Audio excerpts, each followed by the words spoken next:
और बता दें आपको, मिडिल ईस्ट में तनाव बेहद खतरनाक मोड़ पर पहुंचता दिख रहा है। एक तरफ डोनाल्ड ट्रंप ने ईरान को साफ चेतावनी देते हुए कहा कि जब तक न्यूक्लियर डील नहीं होती तब तक प्रतिबंधों में कोई राहत नहीं मिलेगी, तो दूसरी तरफ इजरायल के प्रधानमंत्री नेतन्याहू ईरान पर और बड़े हमलों के पक्ष में नजर आ रहे हैं। सूत्रों के मुताबिक दोनों नेताओं के बीच एक फोन कॉल होती है, फोन पर तीखी बातचीत होती है और उधर ईरान भी अब खुलकर युद्ध की तैयारी में जुट गया है। नए मिसाइल सिस्टम और घरेलू हथियारों के दम पर ईरान ने अपनी सैन्य ताकत बढ़ा दी है। IRGC लगातार मिसाइल क्षमता को मजबूत कर रहा है। और वहीं तेल अवीव में अमेरिकी रिफ्यूलिंग एयरक्राफ्ट की मौजूदगी ने बड़े सैन्य ऑपरेशन की आशंकाओं को और तेज कर दिया है। ओमान की खाड़ी से भी बड़ी खबर सामने आई, जहां अमेरिकी मरीन ने ईरानी झंडे वाले टैंकर को रोककर तलाशी ली। यानी अब सिर्फ बयानबाजी नहीं, जमीन, आसमान और समुद्र तीनों मोर्चों पर जंग की आहट साफ सुनाई देने लगी है। और इस बीच बड़ी खबर का रुख करते बड़ी जानकारी आपको देते वर्ल्ड वॉर से रिलेटेड, जहां पर ट्रंप और नेतन्याहू के बीच तीखी बातचीत हुई है। ईरान जंग को लेकर फोन पर तीखी बहस जो है उसको लेकर यह खबर सामने आ रही है। तो ईरान पर ट्रंप की नीति से नेतन्याहू बेहद खफा है। ईरान पर भीषण हमले के पक्ष में है नेतन्याहू। ये बड़ी खबर, ईरान पर ट्रंप की नीति से नेतन्याहू खफा नजर आ रहे हैं। तो ट्रंप और नेतन्याहू के बीच तीखी बातचीत हुई है और जिस तरह का रुख ट्रंप रख रहे हैं उससे नेतन्याहू नाराजगी जता रहे हैं और इन दोनों के बीच तीखी बातचीत हुई है। ईरान जंग को लेकर फोन पर यह तीखी बहस हुई है। तो कहानी निकलकर यह सामने आती कि एक तरफ डोनाल्ड ट्रंप चाहते हैं कि परमाणु मामले पर ईरान उनके सामने झुक जाए, उनकी शर्तों को मान ले और एक टेबल पर बैठकर बातचीत की जाए। और उसके बाद से इस चीज को लेकर नाराजगी जो है नेतन्याहू की तरफ से देखने को मिलती है, जहां पर एक फोन कॉल होता है और उस फोन कॉल के दौरान बताया जाता है कि क्योंकि एक नाराजगी जो है नेतन्याहू ने जताई है। और इस बीच एक और बड़ी खबर अपने दर्शकों को बता दें, ईरान को डोनाल्ड ट्रंप की सख्त चेतावनी। ईरान को डोनाल्ड ट्रंप ने चेतावनी दी है, प्रतिबंधों पर ईरान को कोई ढील अब नहीं दी जाएगी। जब तक डील नहीं तब तक कोई ढील नहीं, डील के बाद ही प्रतिबंधों से राहत मिलेगी। ये बड़ी जानकारी, बड़ी खबर सामने आ रही है। एक तरफ नाराजगी, दूसरी तरफ ईरान को डोनाल्ड ट्रंप की तरफ से लगातार एक के बाद एक कई धमकियां, चेतावनी जो है वो दी जा रही है। एक बार फिर से इसी तरह की कहानी और एक तस्वीर, बयानबाजी या फिर कह लीजिए दावे जो है वो देखने को मिले, जहां पर कहा जा रहा है कि प्रतिबंधों पर ईरान को किसी भी तरह की रियायत नहीं मिलने वाली, कोई भी ढील नहीं मिलने वाली है। जब तक की डील नहीं होगी तब तक किसी तरह की रियायत या यूं कहें कि कोई भी ढील नहीं दी जाएगी। तो प्रतिबंधों से राहत तभी मिलेगी जब किसी तरह की डील होगी और यहां पर सीधे तौर पर ट्रंप ने ये चेतावनी दे दी है ईरान को और इसे सख्ती के साथ दिया गया है। यानी प्रतिबंधों पर ईरान को कोई ढील नहीं दी जा रही है। जो प्रतिबंध लगे हुए हैं वो यूं ही बरकरार रहेंगे और इसके लिए अगर चाहता है ईरान की कुछ ढील उन्हें मिले तो जो अमेरिका कह रहा है या जिस तरह की डील करने की बात अमेरिका कह रहा है उसे मानना ही होगा। और ट्रंप ने यहाँ पर बहुत ही बड़े और साफ लफ्जों में यही कहा है कि देखिए आप मान जाइए, नहीं तो परिणाम अच्छे नहीं होंगे, कोई ढील आपको नहीं दी जाएगी। और इस वक्त हमारे साथ मेहमानों का खास पैनल भी जुड़ चुका है। आज इसी को लेकर हम चर्चा करने जा रहे हैं कि आखिर क्या कुछ रुख ट्रंप अपना रहे हैं। तो हमारे साथ संवाददाता नासिर खान जुड़े हुए हैं, साथ ही रिटायर्ड ग्रुप कैप्टन आशीष साहिब जी हमारे साथ बने हुए हैं, भू राजनीतिक विश्लेषक रितेंद्र माथुर जी जुड़े हुए हैं और डॉक्टर अजिताभ सिंह जी जुड़े हुए हैं। आप सभी का बहुत बहुत स्वागत है इंडिया डेली पर। तो सबसे पहले रुक कर लेते हैं नासिर का। नासिर, देखिए जिस तरह का माहौल बना हुआ है, ट्रंप लगातार चेतावनी दे रहे हैं। एक बार फिर से ईरान को चेतावनी दी गई है कि अगर डील नहीं तो किसी तरह की ढील नहीं दी जाएगी। बिल्कुल, ये तो देखिए ये स्टेटमेंट पहले से ही सामने आ रही है कि डील जो है वो टेबल पे आई है। जो टर्म्स एंड कंडीशंस है, स्पेशली यूरेनियम को लेकर और स्ट्रेट ऑफ हॉर्मुज़ को लेकर जो बातचीत होने वाली है उस पर जो है ईरान को एग्री करना चाहिए। उसके बाद आगे जो डील है वो होगी। आपको याद होगा जो पीसफुल टॉक्स जब पहले इस्लामाबाद में हुए थे, वहां पे जो छोटी छोटी टर्म्स एंड कंडीशंस थी वो जो है दोनों देशों ने आपस में माना था। लेकिन जो मेन मुद्दा है जिसपे ना ईरान हमें विलिंग देखने को मिला और ना ही अमेरिका देखने को मिला, वही कारण है कि पीसफुल टॉक जो है अभी तक सक्सेसफुल नहीं हुए और उसके बाद जो है दूसरा राउंड ऑफ टॉक जो है वो नहीं हुआ।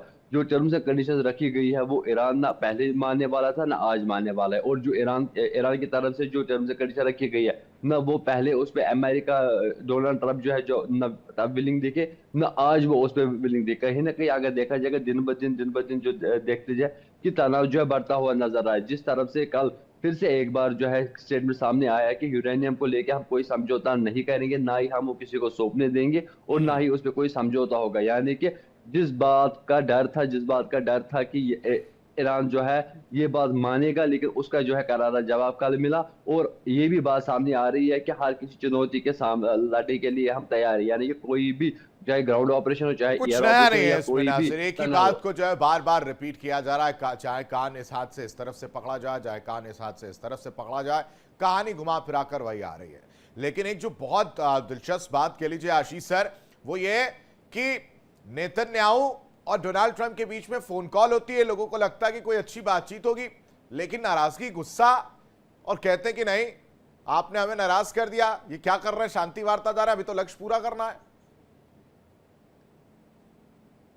ये एक प्लान्ड मैकेनिज्म का हिस्सा है, जिसमें एक बहुत मेजर संस्थाएं कह लें, वो ट्रंप और नेतन्याहू के बीच में रिफ्ट क्रिएट करना चाह रही। इसको बहुत ध्यान से फॉलो करना पड़ेगा। रिपीटेडली जो एक दो अमेरिकन बिलियनर्स हैं जो ट्रंप से बहुत नाराज हैं इजराइल के सपोर्ट के लिए, उसमें एक दो रिपब्लिकन्स को भी अपने साथ रखा हुआ है जिन्होंने अभी वोटिंग करी है वॉर राइट्स के खिलाफ, ट्रंप के खिलाफ। तीन लोग थे सर, 3 एब्सेंट थे और 4 ने वोटिंग करी है against, okay okay, total of 7। तो इसमें ये लगातार कोशिश कर रहे हैं through some western media channel कि ये दिखाया जाए कि ट्रंप और नेतन्याहू के बीच में ऑल इज नॉट गुड। लेकिन जब आप डायरेक्ट ट्रंप को सुन रहे हैं या डायरेक्ट नेतन्याहू को सुन रहे हैं without a third person narrative, तो उसमें क्लियरली बोल रहे हैं कि he will do whatever I am telling him, he is the best guy, वो अच्छा कर रहा है, मैं भी वहां पे बहुत पॉपुलर हूं and all of those things. तो आई रियली डोंट थिंक कि ये कुछ बहुत मेजर है कि ट्रंप और नेतन्याहू के बीच में कोई कॉन्फ्लिक्ट या कोई डिफरेंस ऑफ ओपिनियन है। हाँ, सेकेंड राउंड ऑफ अटैक को लेके दोनों की अलग टेक्स हो सकती हैं, जो कि वाजिब है कि इजराइल चाह रहा है कि सेकंड राउंड एकदम और इमीडिएटली हो शायद जाए। सर यहाँ पर ये भी हो सकता है कि एक तरह से कंफ्यूज करने की कोशिश यहाँ पर की जा रही है ताकि एक रणनीति बनाई जा सके कि क्या ईरान पर अटैक होगा नहीं होगा।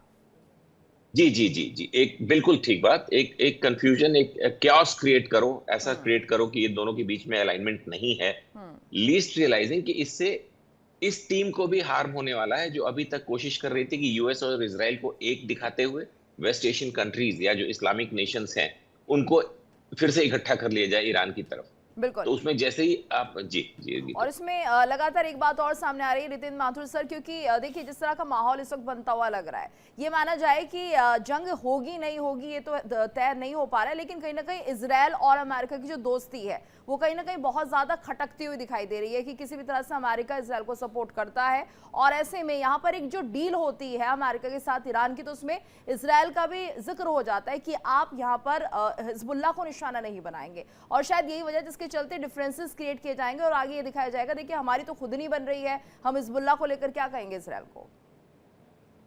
ये जो झगड़ा चल रहा है इसके बीच में 2-3 बातें समझने जैसी है कि इजराइल और अमेरिका के बीच में जो हॉट टॉक्स नाम से जो प्रचारित किया गया है, अब उनकी बातचीत क्या हुई तो हमने सुनी ना आपने सुनी, और उन्होंने कहा भी हमारे बीच में बड़ा हॉट टॉक हुआ है। तो हॉट टॉक जैसा कुछ अमेरिका और इजराइल के बीच में नहीं होता है। इजराइल कैसा है कि इजराइल बैटलफील्ड में एक्चुअली है और वो लड़ाई उसी की है। ये अमेरिका तो कूदा है बीच में, और अमेरिका कूद के डील करके टाइम वेस्ट कर रहा है, या फिर कोई स्ट्रेटेजी होगी इनकी भी कि टाइम वेस्ट करके इस तरीके से माहौल बना दो, सामने वाला है तो डर से कमजोर पड़ जाए, कमजोर नहीं पड़े तो टूट जाए किसी तरीके से, या तो उससे आर्थिक प्रतिबंधों से कमजोर पड़ जाए, या उसके अंदर कौन से ताकतवर लोग बैठे हैं जो सामने ऊपर के सामने आ जाए। ये लोग छुपे होते हैं ना कि भाई हम मौका आएगा तब लड़ेंगे, तो मौका जो उसके इंतजार जो करने वाले लोग हैं वो सामने आ जाएंगे। ये इनकी सारी स्ट्रेटेजिक वॉरफेयर है पूरा का पूरा, और ये स्ट्रेटेजी का अंग है। और इसके बीच में अमेरिका का हम जो सोचते हैं कि अमेरिका इजराइल से लड़ेगा, इजराइल अमेरिका से नहीं लड़ेगा, और अमेरिका भी इजराइल से नहीं लड़ेगा, दोनों एक दूसरे के पूरक है। और ये ऐसा होता है कि दोनों दोस्त रहते हैं तो एक बातचीत में एक दूसरे को थोड़ा उल्टा पुल्टा बोल दिया, का थप्पड़ भी मार दिया, तो लोग बोले चलो बाद में सब दोस्त बन गए। तो ये स्थिति इनकी इस तरीके की है। और इजराइल जो है लड़ाई को, क्योंकि इजराइल का जो है ईरान अब दुश्मन बन चुका है, दुश्मन जब घायल हो जाता है तो सबसे खतरनाक हो जाता है। इजराइल चाहता है कि इस पूरी मुसीबत को खत्म कर दिया जाए, और जो अमेरिका डील करके वो टाइम वेस्ट कर रहा है, यहाँ ये समझ में आ रहा है। और अगर ये लड़ाई, इसको आखिरी में इजराइल ही खत्म करेगा इस लड़ाई को, क्योंकि उसकी तैयारी इसी चीज की है। अब IRGC है या जितने भी इनके प्रॉक्सीज हैं, या हिजबुल्लाह बैठा है उधर, हुती भी लड़ेगा थोड़े दिन में, ये और भी इधर इराक में भी इनके कुछ लोग हैं, ये सब लोगों को धीरे धीरे सेटल कर रहा है, इसराइल ही मार रहा है। यहाँ तक कि आप देखिए कि ग्रेटर इसराइल का जो कॉन्सेप्ट है उसके अंदर उन्होंने गाजा का पूरा हिस्सा समेट लिया है और 1000 वर्ग किलोमीटर की जमीन उन्होंने अपने ताबे में ली है। ये सब सिचुएशन सामने आ रही है और ये लड़ेंगे उस चीज को लेकर, ये आप समझ के चलिए। ये अमेरिका दबाव बनाएगा, लड़ाई ये लड़ेंगे, ये स्थिति बनेगी जी। ठीक है, इस बीच बड़ी जानकारी अपने दर्शकों से साझा कर देते हैं कि तो डील पर ट्रंप का एक और बड़ा बयान निकलकर सामने आया। कह रहे हैं कि ईरान के साथ बातचीत अंतिम चरण में। ईरान के साथ बातचीत अंतिम चरण में है और समझौता नहीं हुआ तो बहुत सख्त कदम उठाएंगे। ईरान के साथ बातचीत को लेकर एक तरह से बड़ी खबर ये माना जाए, डील पर ट्रंप ने ये बयान दिया है कि अंतिम चरण में बातचीत है और अगर समझौता नहीं होता है तो उसके बाद सख्त कदम उठाए जाएंगे। नासिर, ये देखिए एक बार फिर से ट्रंप बेमानी सी धमकी दे रहे हैं कि यहाँ पर सख्त कदम उठाएंगे, अंतिम दौर में बातचीत है। वो समय आ ही नहीं रहा है कि जिस पर ट्रंप कोई फैसला ले पाए। बिल्कुल देखिए कि ये बात सही है। बिल्कुल ये स्टेटमेंट्स हम कब से सुनते आ रहे हैं कि डील जो है आखिरी पड़ाव पे है, स्ट्रेट ऑफ हॉर्मुज़ को कल खुल जाएगा, हम जो है डील करने वाले हैं, थर्ड पर जो बैकडोर बातचीत है वो पीछे से हो रही है। लेकिन अगर ये बातचीत हो रही है किन लोगों से हो रही है और कौन लोग जो है इसे मीडिएटर बने हुए हैं, ये बात जो है अभी तक सामने नहीं आ रही है। अगर ट्रंप की बात हो रही है, अगर आखिरी चुनाव पे बात है, लेकिन ये बात आखिर किन लोगों के साथ हो रही है। देखिए जिस तरफ से ट्रंप जो है रोज दावे कर रहा है कि बातचीत हो रही है, बातचीत फाइनल स्टेज में, वहीं अगर दूसरी तरफ से देखेंगे जो अपोजिट पार्टी है यानी कि ईरान की तरफ से लगातार जो है इसके अगेंस्ट जो स्टेटमेंट्स है वो हमें लगातार सामने आते हुए नजर आए, चाहे IRGC की तरफ से, चाहे वहाँ की फाइनेंस जो उनके फाइनेंस मिनिस्टर उनकी तरफ से, या बाकी जितने भी वहाँ के लीडर्स हैं उनकी तरफ से लगातार ऐसे स्टेटमेंट सामने आ रहे हैं जिससे साफ लगता है कि कोई बातचीत नहीं हो रही है। एक तरफ से कहा कि जो है डील डन हो रही है, उसके बाद जो है ईरान की तरफ से स्टेटमेंट है कोई डील होने वाली नहीं है, हमारी बातचीत कोई हो नहीं रही है। बातचीत की बात जो नासिर आ रही थी, अजिताभ जी देखिए, नासिर भी क्या करे बेचारे, वो भी परेशान है। सुबह उठकर उनको भी अपडेट देना होता है, लेकिन वो भी नहीं समझ पा रहे कि डोनाल्ड ट्रंप चाहते क्या है। उस इतना कंफ्यूजन पैदा कर दिया भाई साहब ने कि समझ ही नहीं आ रहा कि क्या अपडेट दे दें। जिसके भरोसे थे वो खुद अपने यहाँ प्लेन्स लेकर खड़ा हो गया है, जो मध्यस्थता की बात कर रहा था। आप समझ रहे होंगे इशारों में किसकी बात कर रहा हूं। तो ये क्या ही कहानी चल रही है। अब तो नासिर भी कह रहे हैं कि सुबह सुबह उठा दिया जाता है, लाइव ले रहे हैं, लेकिन क्या बोलूं मैं उस आदमी के बारे में जो खुद नहीं ये क्लियर कर पा रहे कि वो चाहता क्या है। नहीं देखिए आशीष जी, अच्छा आपने पूछा, बट यहाँ पे क्लियर है। जब पहले तो पोस्टमैन गया ईरान, मोहसिन नकवी जो पाकिस्तान जो सो कॉल्ड मध्यस्थ है, उसका पोस्टमैन 2 बार गया लगातार, परसों और कल भैया परसों तरसों। और उसके बाद पोस्ट मास्टर जनरल जो है उनके जो फील्ड मार्शल जनरल जो कहिए असीम मुनीर, वो गए। तो ये दिखाता है पोस्ट मास्टर जनरल अगर गया है तो जरूर कोई ना कोई ऐसा विशेष संदेश होगा, वो संदेश वाहक लेके गया है।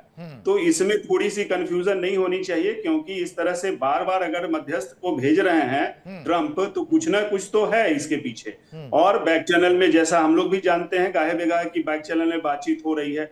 जहां तक बात है ट्रंप की, वो तो क्लियर है, वो कह रहे हैं फाइनल, तो फाइनल ही तो पोस्ट मास्टर जनरल लेके गया है। अमिताभ सर, क्या ये माना जाए कि यहाँ पर ट्रंप को झुकना पड़ सकता है, क्योंकि देखिए ईरान ने तो साफ कर दिया है कि वो किसी भी तरह से एनरिच यूरेनियम को लेकर अब बातचीत नहीं करेगा। जो एक अपडेट सामने आया कि मौसवा ने कह दिया है कि आप किसी भी तरह से एनरिच यूरेनियम को लेकर डील नहीं करेंगे, तो क्या अब अमेरिका कुछ और रास्ता तय करेगा? देखिए गीतू जी, यहाँ पे क्लियर है, मुस्तफा का तो संदेश ही आया है, मैसेज आया है, वो फ्रंट पे तो आते नहीं है। लेकिन यहाँ पे बीच का भी तो रास्ता हो सकता है। वो इनरिच्ड यूरेनियम नहीं देंगे अमेरिका, ठीक है, बट वो IAEA जो इंटरनेशनल एटॉमिक एनर्जी एजेंसी है, उसके अंतर्गत उसके सुपरविजन में उसको डाइल्यूट कर सकते हैं। ये रास्ता तो खुला ही खुला है। तो अल्टीमेटली अमेरिका भी क्या है, या तो वो खुद यूज करे या उसको डाइल्यूट करे। तो डाइल्यूट करने का एक ऑप्शन तो बचा है सुपरविजन में IAEA के। दूसरी तरफ जो इजराइल से डिफरेंसेस की बात है, उस पर भी मैं थोड़ा सा कहना चाहूंगा कि देखिए इजराइल और अमेरिका की नीति हमेशा कोई जरूरी नहीं है कि एक रही है, वो कई मुद्दों पे अलग रहे हैं। लेटेस्ट आप देख लीजिए, जो सीज फायर भी 8 अप्रैल को हुआ, उस पे भी इजराइल से बहुत ज्यादा कंसल्ट भी नहीं किया गया और इजराइल उसके लिए तैयार भी नहीं था। फिर भी ट्रंप की प्रिवेल हुई और सीज फायर हुआ। और ऐसे कई मुद्दे हैं। यूनाइटेड नेशंस में भी कई बार इजराइल के अगेंस्ट में जाके फिलिस्तीन के मुद्दे पे और ईरान पे भी कई बार अमेरिका ने वोट दिया है या एब्सटेन किया है। तो दोनों के अलग अलग गोल हैं। इजराइल तो पूरी तरह से जो एग्जिस्टेंशियल थ्रेट की बात करता है वो पूरा एनिहिलेशन की बात करता है ईरान की। दूसरा एक और इंपॉर्टेंट यहाँ पे हमें ध्यान रखना होगा कि इजराइल में पॉलिटिशियंस और जनता, पीपल, दोनों वॉर के सपोर्ट में है। वो चाहते हैं कि ईरान को खत्म किया जाए, ईरान के थ्रेट को हमेशा के लिए खत्म किया जाए। और उसके जो प्रॉक्सीज हैं उससे बार बार जो वहां की, देखिए वहां एक माइंडसेट बना हुआ है। एक बच्चा जब जन्मता है तो इजराइल में उसको यही सिखाया जाता है, मिलिट्री ट्रेनिंग दी जाती है कि तुम ईरान के विरुद्ध रहना है और लड़ाई करनी है। तो ये माइंडसेट में वहां के लोगों और को यही माइंडसेट सॉरी सर आपको इंटरप्ट कर रहा हूं अल्ताफ सर, यही माइंडसेट हिजबुल्लाह को लेकर भी, कि वहां जो बच्चे पैदा मतलब हो रहे हैं, जो दक्षिण लेबनान हो या उधर जो भी बच्चे पैदा हो रहे हैं, उनको ये बता दिया जाता है कि आपको मर मिटना है। लेकिन अब जब आपने जिक्र कर दिया इजराइल की नाराजगी को लेकर अलग अलग वजह, मैं जल्दी से वो 4 वजह भी बता देता हूं। पहली वजह जो है वो इजराइल का साउथ पार्स गैस फील्ड पर बिना सूचना हमला करना है। दूसरी वजह है ऊर्जा ठिकानों पर हमला ना करने की सलाह को नजरअंदाज कर देना। तीसरी वजह जो नाराजगी की देखने को मिली वैश्विक तेल की कीमतों में भारी उछाल। और चौथी वजह नेतन्याहू के एक तरफा कार्रवाई का दावा। और पांचवी वजह युद्ध के अंतिम लक्ष्य जो अलग अलग इजराइल ईरान में सत्ता परिवर्तन चाहता है, लेकिन अमेरिका परमाणु कार्यक्रम को रोकना और बैलिस्टिक मिसाइल के खतरे को कम करना। ये जो बड़ी बड़ी वजह निकलकर सामने आती हैं आशीष सर, यही एक वजह है या वाकई वो नाराजगी है लेकिन अमेरिका के कंधे पर बंदूक रखकर चलाना ही चलाना है, क्योंकि अपना मोटिव एक ही है, दक्षिण लेबनान, ग्रेटर इजराइल का सपना जो है वो पूरा करना है। एक्सट्रीमली डीप एनालिसिस, गुड आशीष। ये mix of all of this है, मिक्स ऑफ ऑल। इजराइल के अपने विजन्स हैं अपनी फ्यूचर के बारे में, अपनी सिक्योरिटी के बारे में, अपने greater Israel, buffer zone, yellow zone, जो सारी चीजें हम कई बार डिस्कस कर चुके हैं, वो उनका एक प्राइमरी फोकस एरिया है। और मिलिट्री ऑब्जेक्टिव्स और पॉलिटिकल ऑब्जेक्टिव्स को थोड़ा सा अलग अलग रखते हैं। मिलिट्री ऑब्जेक्टिव्स दोनों का सेम है कि ईरान को डिग्रेड करना है ताकि वो प्रॉक्सीज का हेल्प ना कर पाए, उसके मिलिट्री अपराइजिंग ना कर पाए, न्यूक्लियर प्रोग्राम्स ना हो और मिसाइल प्रोग्राम ना हो। ये मिलिट्री ऑब्जेक्टिव है। पॉलिटिकल ऑब्जेक्टिव्स हैं कि उनकी जो hard line left leaning thoughts हैं खुमैनी की, उनकी जो आइडियोलॉजीज हैं उसको डाइल्यूट किया जाए। ये होता हुआ नहीं दिख रहा है। इस वॉर का जब एनालिसिस करेंगे हम इस वॉर के बाद, तो हम देखेंगे कि आइडियोलॉजी को चेंज कर पाना बहुत मुश्किल होता है। ना सिर्फ ये, एक बहुत मेजर चीज जो इस वॉर के वक्त सामने आई वो ये है कि यूरोप प्लेग्ड है, यूरोप कॉम्प्रोमाइज्ड है। उन्होंने अपनी जो वीकनेस दिखाई है ईरान के या आईआरजीसी के खिलाफ नहीं खड़े होके, वो दिखाता है कि Trump, despite whatever plus and minus points Trump में हैव, उसने यूरोप की फ्यूचर की जो एनालिसिस की थी regarding Europe's compromise on radical left thoughts, वो सही होता हुआ दिख रहा है बुरी तरह से। इटली, जर्मनी, इंग्लैंड, फ्रांस, ये सारे नेशंस, स्पेन बुरी तरह से कॉम्प्रोमाइज्ड हैं आइडियोलॉजी ऑफ खमैनी के तरफ लीन करते हुए। तो ये एक मेजर मुद्दा है और अच्छा हुआ कि ये वॉर हुआ। और आशीष सर यहाँ पर ये भी समझना चाहेंगे जिस तरह से आईआरजीसी ने अब ये चेतावनी दे दी है कि अब तक तो सिर्फ आपको लग रहा था मिडिल ईस्ट ही प्रभावित हो रहा है, लेकिन अगर ट्रंप बात को नहीं मानते हैं, डील नहीं करते हैं और हमारी मांगों को नहीं मानेंगे, तो ये देखिएगा कि पूरे विश्व पर एक संकट खड़ा होगा। यानी कि कहीं ना कहीं चुनौती दी है कि वैश्विक स्तर पर एक बहुत बड़ा खामियाजा भुगतना पड़ सकता है। तो ये कैसे होगा और क्या ये माना जाए कि ईरान अब दूसरी तरफ सोचने लगा है, उसे लगता है स्ट्रेट ऑफ हॉर्मुज एक ऐसा पॉइंट उसके हाथ में आ चुका है जिसके चलते अब कहीं ना कहीं पूरे विश्व को प्रभावित करेगा और अपनी मांगे रखेगा? गीतू, इतना ज्यादा मिस इन्फॉर्मेशन ओवरलोड हो गया है कि बहुत जरूरी है, और आपका बड़ा चैनल फॉर योर व्यूअर्स, इसको फिल्टर करके और डीप एनालिसिस, तो उसमें Iran is no more Iran, fractured है। आईआरजीसी के डिफरेंट वर्टिकल्स, उनकी सिविल, जैसा कि अभी एक पैनलिस्ट ने बोला कि किससे बात कर रहे हैं, शायद नासिर ने बोला, यस सर। तो ये एक मेजर है।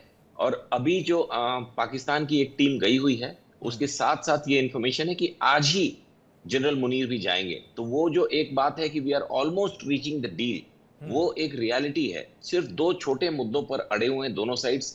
एक कि अमेरिका कह रहा है पहले हॉर्मुज खोल दो, तब हम आगे बात कर लेंगे, और ईरान का कहना है कि पहले हमारे सैंक्शंस हटा दो, फिर हम बातचीत करने को आते हैं। बाकी मोटे मोटे मुद्दे शायद इनके अलाइंड हैं, पुतिन चाइना विजिट के ठीक पहले ब्लैक एंड व्हाइट में बोले थे कि ईरान से मेरी बात हो गई है, उनका ऊर्जा एनरिच्ड यूरेनियम हमारे पास पहले भी आया था, इस बार भी सारी तैयारी हो गई थी, IAEA भी मान गया था, और अमेरिका की तरफ से भी एक टीम ने, विटकॉफ का नाम नहीं लिया बट बोला कि उनकी टीम ने, नेगोशिएटिंग टीम ने भी इसको ओके कर दिया था। फिर अचानक से एक दिन अमेरिका इससे अलग हो गया कि नहीं, रशिया के पास नहीं जाना है, तो इसके लिए हम अभी भी तैयार हैं, ऐसा पुतिन ने परसों बोला। देखिए इंडिया डेली 24/7 अब आपकी स्मार्ट टीवी पर। इंडिया डेली मौजूद है सभी डिजिटल प्लेटफॉर्म पर लाइव और लगातार। इंडिया डेली 24/7 हर दिन राष्ट्र को समर्पित।